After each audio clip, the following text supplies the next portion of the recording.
बखतीज्यूबाट स्वर्गीय आमा सुन्तली थापाको नाममा रु 110 सहयोग गर्नुभएको छ। उहाँको शुभ होस्, कल्याण होस्, पितृको आशीर्वाद लागोस्। संसारकै सुप्रसिद्ध स्थान माता तीर्थ जुन काठमाडौँ जिल्ला चन्द्रगिरी। त्यस्तै गरी कपन 10 निवासी शकुन्तला अधिकारीज्यूबाट स्वर्गीय आमा उखा बस्नेतको नाममा 105 सहयोग गर्नुभएको छ। उहाँको शुभ होस्, कल्याण होस्।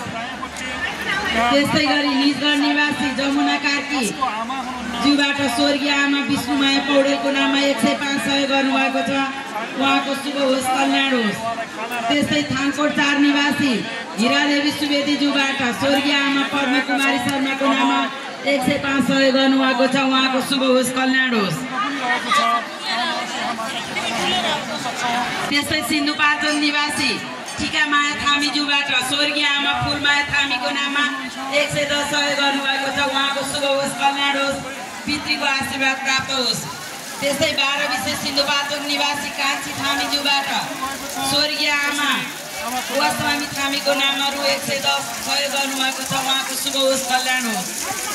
त्यस्तै नवलपरासी निवासी बुकनारायणज्यूबाट स्वर्गीय आमा मायादेवी चौधरीको नाममा रु 105 सहयोग गर्नुभएको छ। उहाँको शुभ होस्, कल्याण होस्।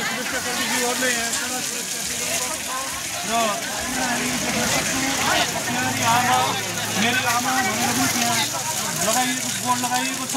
संसारको सबैभन्दा रामकोट निवासी गिरिज्यूबाट स्वर्गीय आमा कान्छी घन्टीको नाममा रु 505 सहयोग गर्नुभएको छ। उहाँको शुभ होस्, कल्याण होस्, पितृको आशीर्वाद प्राप्त होस्। सबै यहाँ जे जति महानुभावहरू यहाँ उपस्थित हुनुभएको छ उहाँहरूले आफ्नो आमा, आफ्नो हजुरआमा वा संसारका सबै आमाहरूको स्मरणमा सबै आमाहरूको मुक्तिको लागि मनमा लिएर देशबाट नेपालका विभिन्न ठाउँबाट आचार्यको नाममा रु 250 सहयोग गर्नुभएको छ। उहाँको शुभ होस्, कल्याण होस्, पितृको आशीर्वाद प्राप्त होस्।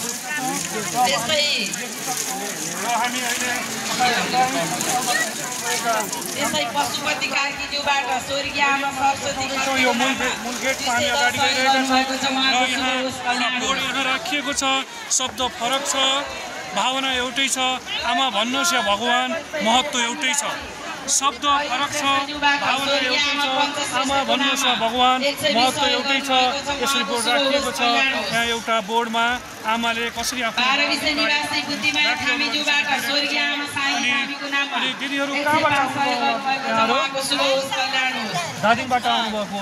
कसको तपाईँ आफ्नो आमाको आमाको उसको लागि यहाँ बत्ती बालेर रातभरि यहाँहरू जागरण बस्नुहुन्छ। अनि यहाँहरू सबैले जे जे आँट्नु भएको छ ती सबै कुराहरू यहाँको आमाको मुक्तिको लागि, शान्तिको लागि, समृद्धिको लागि जहाँ हुनुहुन्छ परमधाम प्राप्त होस् भनेर हामी यहाँ कामना गर्छौँ। यसै गरी यहाँ धेरै व्यक्तित्वहरू दर्शन गर्नको लागि यहाँ आउनुभएको छ। धार्मिक व्यक्तित्वहरू यहाँ हुनुहुन्छ। उहाँहरूले प्रत्यक्ष रूपमा अर्पण गरिरहनु भएको छ। हामी देख्न सक्छौँ यहाँ आमाहरू पनि यसरी यहाँ पालिरहनु भएको छ। जिन्दगीमा दुःख आउँदा आशीर्वाद देऊ हातले, संसार त म यसै जित्छु केवल तिम्रो साथले। जिन्दगीमा दुःख आउँदा आशीर्वाद देऊ हातले, संसार त म यसै जित्छु केवल तिम्रो साथले। आमा केवल तिम्रो साथले भनेर यसरी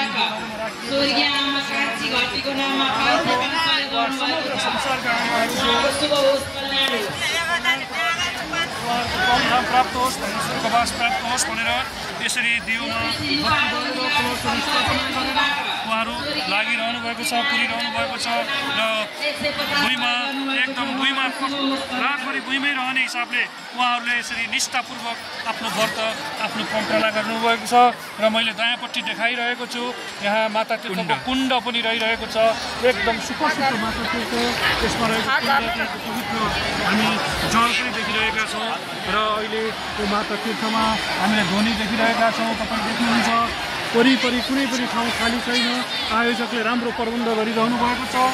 र टाढा टाढाबाट आउनुभएका थकित हुनुभएका आमाहरू उहाँहरू आराम पनि गरिसक्नु भएको छ।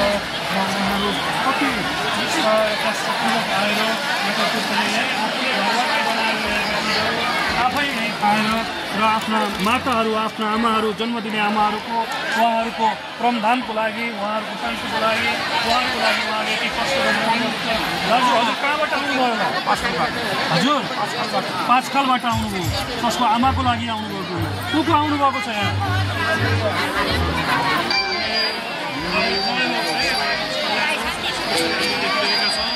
र यहाँले देख्न सक्नुहुन्छ आमाको जस्तो स्वार्थरहित माया अरू कसैको हुँदैन आमाको जस्तो स्वार्थरहित माया अरू कसैको हुँदैन सकेसम्म यहाँहरूले बाँचुन्जेली आफ्नो आमालाई वृद्धाश्रममा होइन आफ्नै घरमा पालौँ राखौँ माया गरौँ यदि सक्दै पनि सकिएन केही भएन भने कमसेकम आमाको स्मरणमा माता तीर्थको अघिल्लो दिन आएर यहाँ व्रत बसेर बत्ती बालेर यहाँहरूले आमालाई स्मरण गरेर यहाँहरूले आमाको शान्तिको लागि आत्माको शान्तिको लागि परमधामको लागि यसरी काम गर्न सक्नुहुन्छ हाम्रो लाइभ हामी गरिरहेका छौँ र यसरी गर्ने क्रममा हामी देख्छौँ धेरै आमाहरू धेरै दाजुहरू बुवाहरू आफ्नो आमाको लागि कति नाति नातिनाहरू पनि आफ्नो आमाको लागि यसरी खटिरहनु भएको छ यसरी हामी यहाँ देखिरहेका छौँ र अहिले माता तीर्थमा एकदम भिडभाड बढिरहेको छ र भन्छन् मान्छेहरूले यो कलियुगमा धर्मतर्फ कसैको पनि ध्यान हुँदैन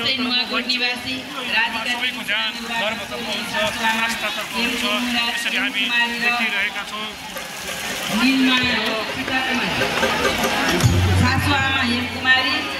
हजुर हेर्नुहोस् त कसरी आमाको लागि यहाँ माता तीर्थको चाहिँ मूर्तिमा उहाँहरूले कसरी जल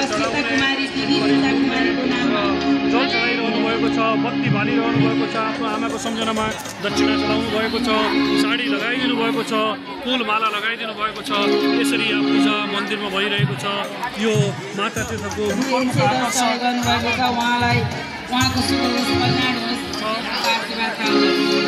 सबै यहाँले देख्न सक्नुहुन्छ र यहाँको दाताहरू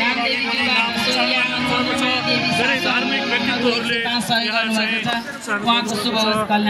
सबैको कल्याणको लागि शुभको लागि भनेर भनिरहनु भएको छ अरूले यसरी चाहिँ माता तीर्थमा छौँ यो संसारकै पवित्र तीर्थस्थल माता तीर्थमा यहाँबाट यहाँहरूलाई हामी प्रत्यक्ष प्रसारण गरिरहेका छौँ हामीले देखाइरहेका छौँ जहाँ जहाँ हुनुहुन्छ त्यहाँबाट यहाँ आउन नसके पनि आफ्नो आमाको लागि यहाँहरूले चाहिँ सम्झन सक्नुहुन्छ र आमालाई चाहिँ आफ्नो मनभित्र राख्न सक्नुहुन्छ आमाको तस्बिरलाई आफ्नो मनभित्र राख्न सक्नुहुन्छ आमा यदि जीवित हुनुहुन्छ यहाँहरूले सेवा गर्नुहोस् यदि जीवित हुनुहुन्न उहाँलाई माया गर्न सीमित छँदै यदि सक्नुहुन्न जीवित हुनुहुन्न भने उहाँको स्मरणमा यसरी समय बिताउनुहोस् वर्षको एक रात एक दिन